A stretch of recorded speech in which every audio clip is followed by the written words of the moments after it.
Y recuerdo yo que muchas veces no nos cabía, o sea, queríamos acomodar las primeras 7 trompetas y después poner las 7 trompetas, las 7 sellos, perdón, las 7 trompetas y después las 7 copas. Y como que no acomodaba y fue un revoltijo ahí tremendo que a través de la escatología casi todos lo hicimos.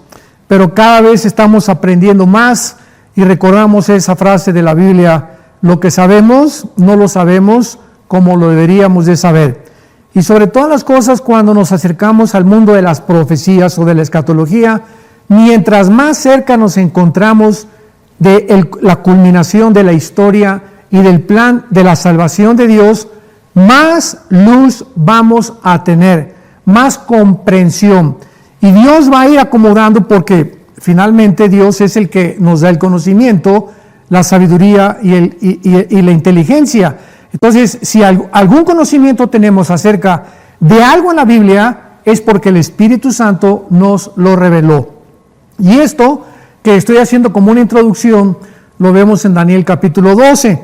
Ahí hace 2600 años que el ángel le dijo a Daniel: Daniel, te voy a revelar ciertas cosas que ni tú siquiera vas a comprender. Tú simplemente escríbelas, porque están selladas hasta que pasen aproximadamente 2600 años, que es la época en la que nosotros nos encontramos, para que podamos nosotros comprender lo que por muchos siglos el Espíritu Santo no le quitó la llave, el candado a lo que Dios tenía escondido. Y ahora somos la generación privilegiada, porque somos nosotros a quienes toda esta luz, el Espíritu Santo, nos está revelando. Entonces, conforme vamos avanzando, vamos comprendiendo. No se podía comprender nada en el siglo XX hasta 1948, cuando los judíos regresan. Antes del 48, nadie se atrevía, ningún profesor de la Biblia en escatología, se atrevía a decir que estábamos en la última generación o que nos encontrábamos en los últimos días. Ya no en los tiempos, porque los últimos tiempos son a partir del apóstol Juan o de la iglesia primitiva a nuestros días. Pero viene el 48, cuando Israel regresa y recobra su identificación nacional, y a partir de ese momento pues ya comenzamos a poner las piezas del rompecabezas, porque Israel era necesario que regresara a su tierra para que pudiéramos comprender verdaderamente que estamos nosotros viviendo los últimos días de la historia del ser humano. Muy bien. Habiendo dicho esto, entonces los 6 sellos cubren los 7 años del Apocalipsis, y sobre todo los 7 años de la tribulación o las 70 semanas de Daniel. Como lo sabemos, acordémonos que el 6º sello es la ira de Dios. Y en el Antiguo Testamento, cada vez que se menciona el día de Jehová, el día del Señor, o el tiempo de angustia para Jacob, como en Jeremías capítulo 28, todas estas frases en el Antiguo Testamento están relacionadas con los últimos 3 años y medio de la gran tribulación. Entonces, cuando hablamos de el día de Jehová, se refiere ya al final de la tribulación, cuando Dios comienza a vertir sus juicios, y es el juicio de las trompetas y de las copas, que casi van empalmados, porque las trompetas, el 7º sello va empalmado con las 7 trompetas. La primera trompeta viene inmediatamente empalmada con el 7º sello. Entonces, esto cubre totalmente el Apocalipsis, el libro de las 7 sellos y las 7 trompetas. Y una vez que hemos examinado las primeras 5 trompetas, vamos a continuación a analizar la 6ª trompeta, que es de mucho interés, donde ya el juicio no es ecológico, ya es contra los seres humanos. Las primeras 5 trompetas, recordamos, la primera trompeta fue contra la tierra, la tercera parte de la tierra, ¿verdad?, se echó a perder. Después la tercera parte del mar, la tercera parte de los ríos, la tercera parte del sol, la luna y las estrellas se oscurecieron. Y entramos a esta 5ª trompeta, donde ya estos primeros juicios de las 4 trompetas ya no son ecológicos ni con el sol ni con la tierra. Ahora el Espíritu Santo se enfoca directamente con los seres humanos. Y lo que vamos a leer y lo que vamos a estudiar es asombroso, tremendo, es horripilante para los habitantes que van a estar viviendo en esta época en el planeta Tierra. Dice así el capítulo 9 del Apocalipsis. El quinto ángel tocó la trompeta y vi una estrella que cayó del cielo a la tierra y se le dio la llave del pozo del abismo. En primer lugar, cuando nosotros vemos la palabra estrella, el 90% de las veces en la Biblia se refiere a los ángeles. Y así lo tenemos en el libro de los jueces, lo tenemos en el libro de Daniel, lo tenemos casi en todo el Antiguo Testamento, en Job capítulo 38, cuando las estrellas, dice la Biblia, estaban alrededor de Dios alabándolo por la creación, que se refiere a los ángeles. Entonces aquí pues desde luego, ¿verdad? No es literal, no es una estrella. Es imposible también, y va contra toda lógica, cuando habla la Biblia que una estrella cae del cielo y se le da una llave. Entonces esto es un ángel. Y los ángeles son los que forman parte de una forma vital en todo el libro del Apocalipsis. A ellos Dios les encarga que ellos vayan y ellos lleven a cabo sus juicios, se aparezcan, detengan el aire, aparezcan con el fuego, etcétera, etcétera, etcétera. Entonces vemos que es un ángel que cae del cielo a la tierra. Juan vio inmediatamente que este ángel tenía una llave, y esta llave era de un lugar que la Biblia le llama el pozo del abismo. Y aquí podemos profundizar muchísimo y extendernos un poquito más también, porque esto es algo asombroso. La palabra abismo, desde la palabra hebrea hasta la palabra griega, comienza desde el versículo 2 del libro del Génesis. Capítulo 1 del Génesis, versículo 2. Dios hizo los cielos y la tierra, etcétera, etcétera, y la tierra se convirtió, se volvió en un estado caótico de desolación, estaba completamente despoblada, las tinieblas cubrían la tierra, el agua cubría la tierra y el abismo se encontraba ahí en medio de la tierra. ¿Qué significa esto? Cuando ya nos trasladamos nosotros al Nuevo Testamento, nos damos cuenta que hasta el Nuevo Testamento se nos revela que el abismo es una prisión. Está en el centro de la tierra y ahí se encuentra todavía, ahorita en el siglo XXI en que nos encontramos. Ahí está todavía el abismo, porque el abismo es la prisión de los demonios y algunos ángeles caídos. Vamos a ver que hay un ángel caído que está como jefe de esta prisión, pero es la habitación o la prisión temporal, se podría llamar así de esta manera, valga la redundancia, de los demonios. Muy bien. Si la palabra abismo en el versículo 2 del Génesis 1 aparece, ¿qué significa esto? Porque en Génesis 2 dice la Biblia que Dios todo lo que hizo fue bueno. Entonces, ¿cómo podía haber aparecido la tierra con un lugar o con una prisión donde ya nos damos cuenta que antes de que nosotros existiéramos, antes de que el ser humano fuera creado, Adán y Eva fueron los primeros seres humanos que Dios creó? La Biblia es muy clara que los ángeles fueron creados antes que nosotros. Dice en Hebreos 11, versículos 2 y 3, que las cosas que no se ven son más reales que las que se ven. O sea que el mundo invisible es mucho más real que lo que nuestros 5 sentidos pueden percibir o palpar. Esto es asombroso, porque lo que Dios nos está diciendo es que el mundo espiritual que ante nosotros continúa permaneciendo de una forma invisible, no lo podemos todavía discernir, es mucho más real que nosotros. Y las criaturas que Él creó, como los ángeles, los caídos y los que permanecen con Dios, de los demonios, vamos a ver ahorita de dónde salían los demonios, etcétera, etcétera, Todas estas criaturas y todos estos seres divinos tienen acceso a nuestro mundo visible, físico, terrenal. Los ángeles pueden entrar al planeta Tierra y cambiar su cuerpo, o sea, transformarse de lo invisible a lo visible.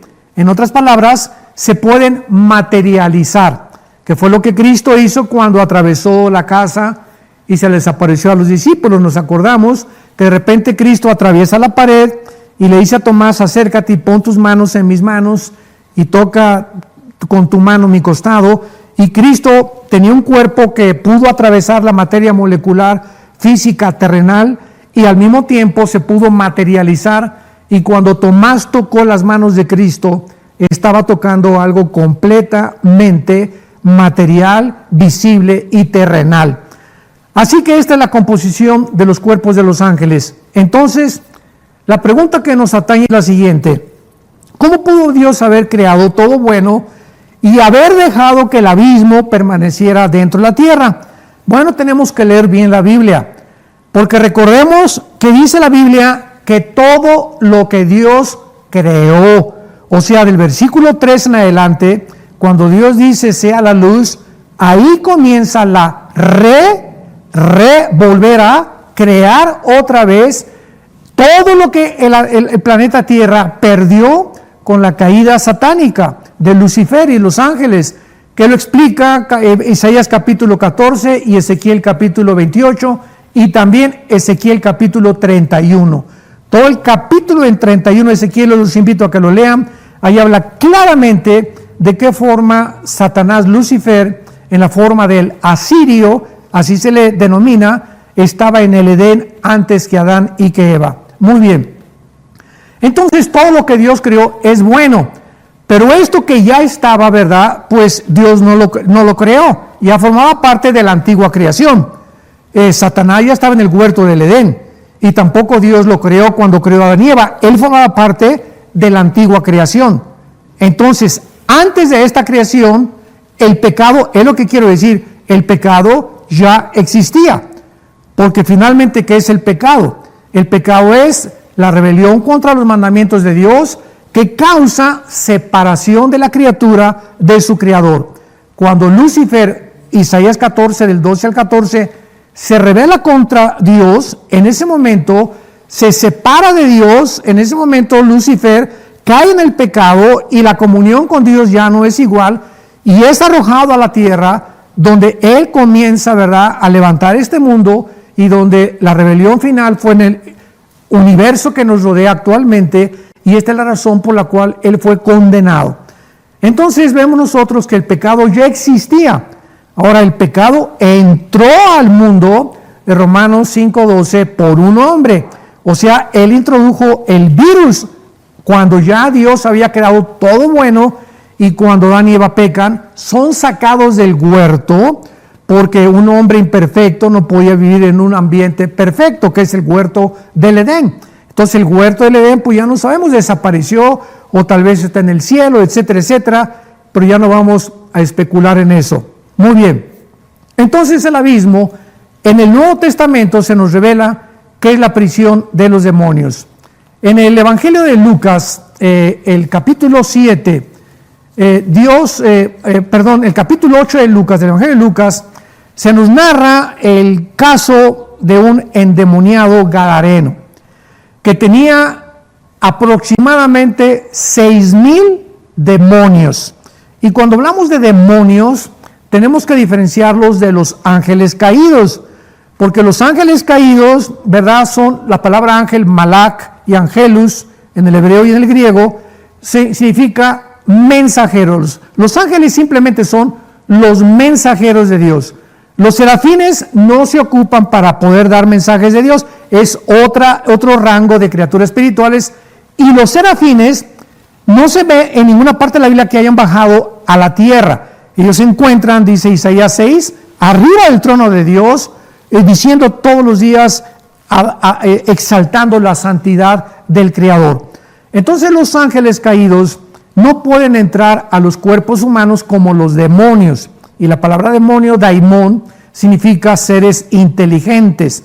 Entonces tenemos que diferenciar entre los ángeles caídos y los demonios, porque muchas veces muchas personas han asociado a estas dos criaturas cuando encontramos en la Biblia bastantes características que de ninguna manera los hacen ser semejantes. Este señor endemoniado tenía 6,000 demonios. ¿Cómo lo sabemos? Porque una legión estaba formada en Roma por 6,000 soldados. Y cuando el demonio le dice a Cristo, me llamo legión, estaba implicando que había 6,000 demonios dentro de esta persona, en sus oídos, en sus cuerdas vocales, en sus nervios ópticos, en las neuronas del cerebro, en la nariz, en los pulmones. Los demonios pueden entrar en los órganos sexuales, en los músculos, en fin, pueden ocupar completamente nuestro cuerpo y controlarlo desde la parte del cerebro. Porque aquí en el cerebro, ¿verdad? En las neuronas es donde se maneja, la parte izquierda del cerebro maneja la parte derecha del cuerpo y viceversa. Entonces, estos demonios, dice Jesucristo, que cuando Él los iba a expulsar, le contestaron en el versículo 31, le rogaron que no los mandara ir al abismo. O sea, ahí ya se nos descubre completamente el misterio. El abismo es la prisión de los demonios. Y por eso sabemos en el capítulo 9 del Apocalipsis que estamos estudiando, que estos demonios van a ser, regresamos al Apocalipsis, a ser sacados completamente del abismo. Nos podemos imaginar los millones de demonios, si simplemente un ser humano tenía 6,000, los millones de demonios que van a salir del abismo, y van a salir, dice la Biblia, en el versículo 2, Apocalipsis 9, abrió el pozo del abismo y subió humo del pozo como humo de un gran horno. Y se oscureció el sol y el aire por el humo del pozo. O sea, salen estas criaturas del centro de la tierra hacia la superficie. Tal vez van a salir por un volcán, porque parece que los volcanes son los que tienen su origen en el abismo o en el infierno. De ahí tal vez la lava y todo, las llamas que surgen, que es muy posible, ¿verdad? Yo siempre he creído que los volcanes son las puertas del infierno. En fin, ¿verdad? Van a salir hacia la superficie de la tierra y van a salir de una forma tan espantosa, ¿verdad? Que van a salir de color negro, es lo único que podemos saber, porque dice la Biblia que se va a oscurecer completamente toda la luz del sol y toda la luz de la luna. Y el versículo 3 se nos dice o se nos revela que del humo salieron langostas sobre la tierra y se les dio poder. Notemos que continuamente en el Apocalipsis encontramos la soberanía de Dios. Y se les dio, o sea, no están actuando independientemente, nadie en el universo. Cuando llegamos al capítulo 13 del Apocalipsis, vemos que al anticristo se le dio poder para actuar 3 años y medio. Al falso profeta se le dio poder y se le dio, y vemos el control detrás del universo, controlado por un Dios soberano, que Él está al control de todas las cosas. Y ahí es donde nosotros encontramos la paz, de saber que nada nos puede afectar, que todas las cosas, por más horribles que parezcan a nuestro alrededor, contribuyen para nuestro bien. Y cuando Dios juzga al mundo, Dios tiene el poder de guardarnos, como dice el Salmo 91, seremos guardados bajo las plumas del Altísimo, bajo sus alas nos cubrirá, seremos librados de la peste, de los virus y de las maldiciones que puedan caer sobre la tierra, y del lazo del cazador también nos librará, porque hemos puesto nuestra confianza en Él. Acordémonos que dice Pedro en su segunda carta, que somos guardados por el poder de Dios mediante la fe. Cuando un cristiano deja de creer, cuando un cristiano es presa del temor, del miedo, y comienza a alejarse del contacto con la Biblia y de Dios, Dios ya no tienes, pierdes la energía divina del Espíritu Santo que nos capacita para poder enfrentar lo que nos está rodeando. Por eso es tan importante que siempre se recuerde en la Biblia que velemos y que oremos continuamente velar y orar para que no caigamos en las trampas que están a nuestro alrededor y en las tentaciones que todos los días está el diablo lanzando sobre nuestra vida. Muy bien. La pregunta interesante aquí es ¿por qué langostas? ¿Y por qué estos demonios salen del abismo en forma de langostas? Y es interesante porque dice el versículo 4, veamos por qué se nos va adentrando más y más, que entonces se les manda a estos demonios en forma de langostas que no dañen la hierba. O sea, ellos tenían órdenes de Dios, esto no toquen, esto sí, esto no, esto sí. Que no dañaran, no se metan con la hierba, no se metan con ningún árbol. Solamente se les da permiso que ataquen a los hombres y que los que tengan el sello de Dios no se acerquen a ellos, sino solamente a los hombres que no tuvieran el sello de Dios en sus frentes. A esas personas, estos demonios podían atacar. Y así ha sido antes del Apocalipsis. Estamos cubiertos por la protección y por la sangre de Jesucristo. Los demonios saben cuando una persona tiene al Espíritu Santo. Los demonios saben quién es cristiano y quién no es cristiano. Quiénes son profesantes y quiénes no son profesantes. Así que no tratemos de engañar a Dios. O somos o no somos. Si somos, Dios nos va a cuidar. Dios nos va a guardar hasta el final. Y vamos a llegar a la meta porque Él dijo en Filipenses 1:6, el Espíritu Santo iluminó a Pablo para que dijera, lo que Dios comenzó, lo va a terminar hasta el tiempo que Él regrese. Ahora vamos a contestar por qué langostas. Qué interesante está esto. Muy bien. Entonces les fue dado a los demonios no que mataran, ¿verdad?, sino que atormentaran 5 meses a los seres humanos. Imaginémonos esto. Es la primera vez en el Apocalipsis donde se menciona un tiempo cronológico, donde estas criaturas tienen el poder de actuar atormentando a los seres humanos que no están sellados por Dios. En este caso está hablando de los 144,000 judíos que fueron sellados en el capítulo 7, ya lo vimos también, sino que los atormentaran. Y el tormento es como un tormento de alacrán o de escorpión cuando hiere al hombre. Hace algunos años vivíamos nosotros en Acapulco. Y yo recuerdo que cuando llegamos a Acapulco, pues yo llegué como misionero. Estaba yo con la Iglesia Presbiteriana de México. Me mandaron para que pudiera hacer una investigación. Y después me fui a la sierra, 3 años con los indígenas entre la sierra de Oaxaca y de Guerrero, y no se imaginan el alacranero que todos los días estábamos enfrentando. Vivíamos en un galito, pues casi no teníamos de comer, comíamos lo que cortábamos.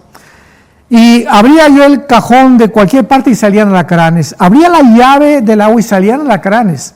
Y estábamos durmiendo en el suelo, en petates, en pisos de adobe. Entonces, ¿cómo era posible, verdad, que estos alacranes no nos picaran? Jamás nos picaron los alacranes. Esto es algo que quiero comentarles a ustedes. Ahora bien, ¿qué aprendí de los alacranes? Bueno, los indígenas nos enseñaron que los alacranes tienen aquí en la pancita unos pelitos. Y los indígenas y mucha gente del campo, cuando va corriendo el alacrán, lo agarran, el alacrán tiene así el aguijón, y entonces en lugar de agarrarlo así, lo agarran de lado así. Lo puedes agarrar así y no te puede picar. Y le quitan los pelitos, y es en los pelitos donde se encuentra el poder para que bajen la cola. O sea, los alacranes que teníamos alrededor, los indígenas nos lo habían soltado para probarnos a los misioneros, pero eran alacranes que ellos ya les habían quitado los pelitos y solamente, ¿verdad?, pues se divertían asustándonos, pero por eso no nos picaron. Yo creí que era un milagro de Dios, ¿no? Pero fue algo maravilloso poder descubrir este secreto. Pero además me enseñaron también que cuál es el efecto cuando te pica un alacrán. Muy bien, cuando un alacrán te pica, hay los güeros y los negros. Y los más peligrosos son los güeros, los chiquitos, no los grandotes, ni los escorpiones que son más grandes, que casi en México. En Durango, sí, al norte de México, en Durango hay bastantes alacranes grandísimos y allá hay escorpiones. Los alacranes, cuando te pican, el primer síntoma es que te comienza como a dar un cosquilleo en la mano izquierda, así como un hormigueo, y se te comienza a cerrar la garganta. Esto es interesante porque se parece al coronavirus, ¿verdad? Entonces se te comienza a cerrar la garganta y te ves impedido a respirar. Y hay muchos remedios para el alacrán. Es muy raro que pueda un alacrán, a menos que sea de Durango o alguna época o de algún tipo más del desierto, más venenoso, que pueda realmente matar a un ser humano. Porque otra cosa que me dijeron, cuando comienza a acercarte, a cerrarte la garganta, a un misionero que iba con nosotros, presbiteriano, de la iglesia presbiteriana, le picó el alacrán, ya viejito, que fue mi tutor durante 3 años, y me acuerdo que le entró el pánico, y nos dijeron los indígenas, si tú te asustas, los indígenas sin saber ni conocer la mente humana, una persona que se asusta, actúa el sistema nervioso para que el veneno se acelere y te mate más rápido. Entonces, el secreto era, tranquilo, me picó el alacrán, ¿verdad? No va a pasar nada. Si mantienes esta actitud de serenidad, no puede efectuarse el veneno del alacrán. Entonces, parece que hay una gran similaridad con el coronavirus, ¿verdad? Porque el coronavirus, pues, es una esporia que está flotando en el aire y no se llama en el aire coronavirus. Discúlpenme, señores, ustedes que han dicho que el coronavirus anda por todos lados. En el aire es una espora con una RNA que significa que tiene una composición molecular para que pueda tener, como el ADN, un código genético. Pero no se convierte en coronavirus hasta que entra esa espora que no tiene vida, entra a la nariz o entra a la boca y entonces comienza a reproducirse en las células y ahí es cuando comienza la invasión. Ahora bien, para no salirme muy rápido del tema, pero esto es importante, cuando una persona te dicen dio positivo con el COVID-19, no significa que estás enfermo, significa que estás contagiado. Y hay una gran diferencia entre tener contagio y estar enfermo. Te enfermas hasta que te bajan los pulmones y comienza el problema ya a increparse por falta de asistencia a Teno. Pero cuando te dan como positivo, tómate un Tylenol, ibuprofeno, antigripales, estate tranquilo, enciérrate ahí 2-3 días en tu casa y no pasa mayores. Pero cuando entra el temor y entra el miedo, se acelera de una forma misteriosa la reproducción de este virus y mata mucho más rápidamente a las personas. Pero no vamos a seguir ya con el coronavirus porque no se trata de eso ahorita, pero fue una cosa interesante porque los seres humanos en la quinta trompeta van a ser atormentados y van a sentir que se ahogan, van a sentir que se están asfixiando, pero no se van a asfixiar. Qué horrible va a ser eso.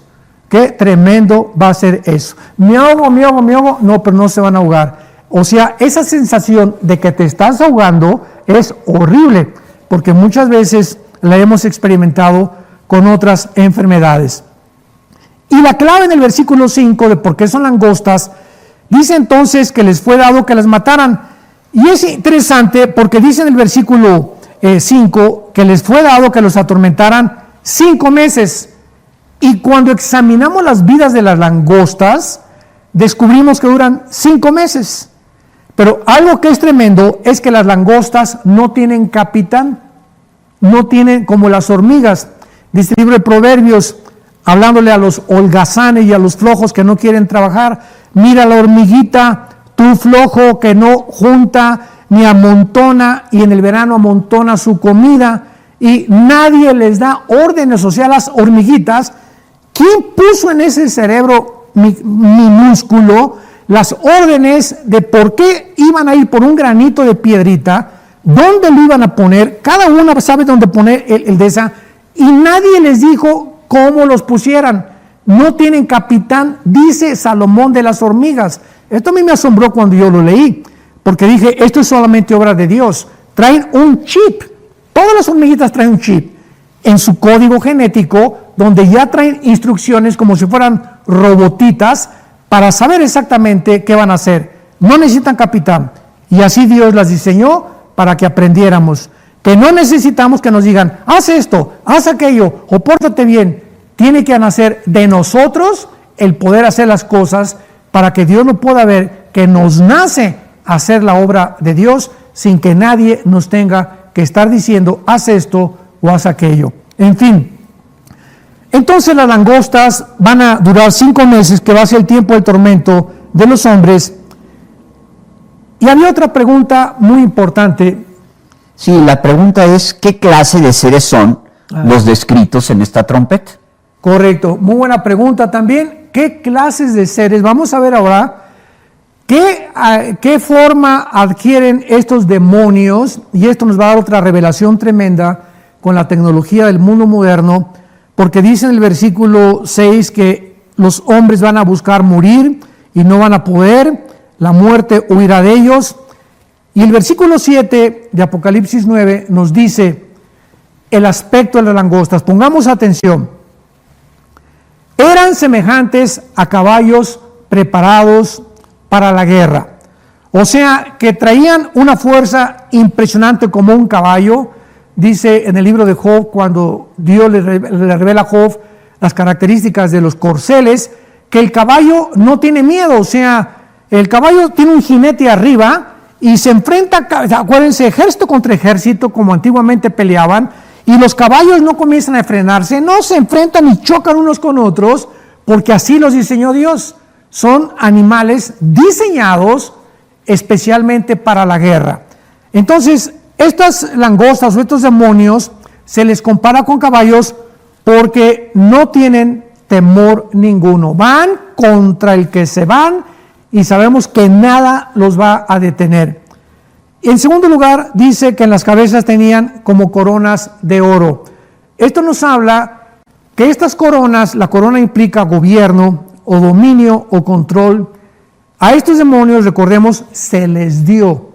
Les voy a dar un poder venido delegado por Dios y ustedes van a hacer esto que yo les mandé porque es una autoridad que yo les he conferido, dijo Dios. Entonces, estos demonios se retratan con coronas de oro, simbolizando el poder o la autoridad divina que se les permitió llevar a cabo.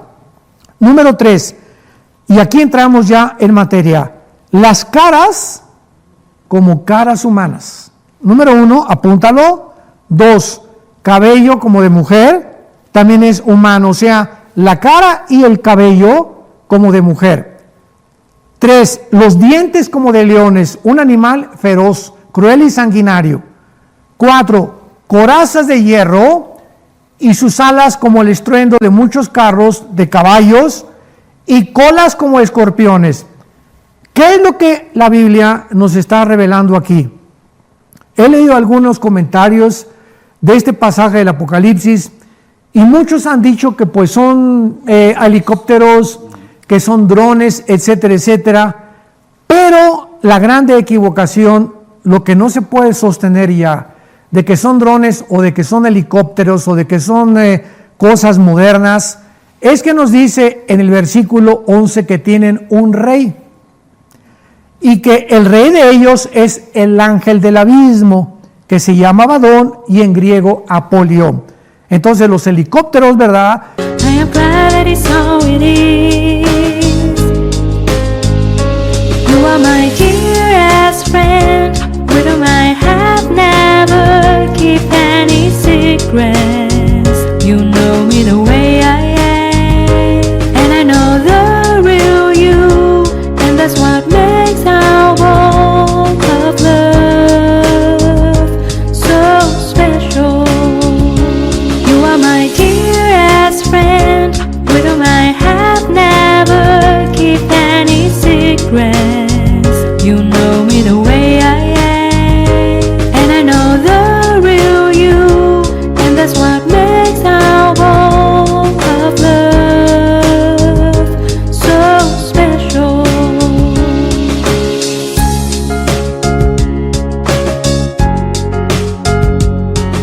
Y los drones, etcétera, etcétera, no están gobernados desde el centro de la tierra, del abismo, por el ángel llamado Apolión. Entonces, estas criaturas son literales, son mezcla híbrida, humano, animal e insectos o reptiles. Y es lo que desde 1943 del siglo pasado, los nazis, el licenciado Martín, los nazis quisieron comenzar a experimentar la experimentación genética con el famoso Mengele, ¿verdad? Que fue el doctor que después se agarraron en Brasil y que abrió a las mujeres embarazadas para... son cosas horribles que hasta da pena describirlas, y querían cambiar la raza para hacerla pura y que nada más gobernar el mundo la raza aria, eliminar a los negritos, a los gitanos, a los judíos, etcétera, etcétera. Y hasta 1954, cuando ya se descubre el ADN por los doctores Crick y Watson, con el hélice del ADN, ya ahora el genoma humano ha comenzado a ser manipulado en laboratorios clandestinos. Y ya podemos darnos cuenta y descubrir que ya se están llevando mezclas entre seres humanos, ADN de seres humanos, con ADN de arañas, seres humanos con animales, con insectos, en la experimentación de crear y poder llevar a adjudicarle al ser humano lo que muchos animales tienen, como el murciélago, que tiene un radar impresionante, que lo pudiéramos tener nosotros, o como la tela que la araña puede fabricar, que pudiéramos nosotros convertirnos en hombres araña, y tonterías de esas. Pero esto es precisamente a donde el mundo ha llegado, y es donde la Biblia hace 2000 años se adelantó. Pues nunca mejor dicho, un panorama apocalíptico. Completamente. Entonces, para despedirnos de nuestro auditorio, porque sin lugar a dudas nos estamos acercando a este tiempo, ¿qué recomendaría, doctor Alducin? Dice en 1 Pedro 4:7, el fin de todas las cosas se acerca. Velad y orad, seamos sobrios y vivamos hoy más que nunca, acerquémonos a la Biblia. Porque la Biblia es nuestro contacto, dijo Jesús, mis palabras son espíritu y son vida. La Biblia no es un libro común y corriente, la Biblia tiene poder espiritual, que si tú te acercas con el espíritu adecuado, ¿verdad? Con una conciencia limpia, para tener comunión con el Espíritu Santo, que es el que la hizo, estas palabras se convierten en espíritu y en vida en tu vida, nos transforman, nos guían, nos dan paz, nos dan fuerza, dirección, sabiduría, inteligencia, etcétera, etcétera.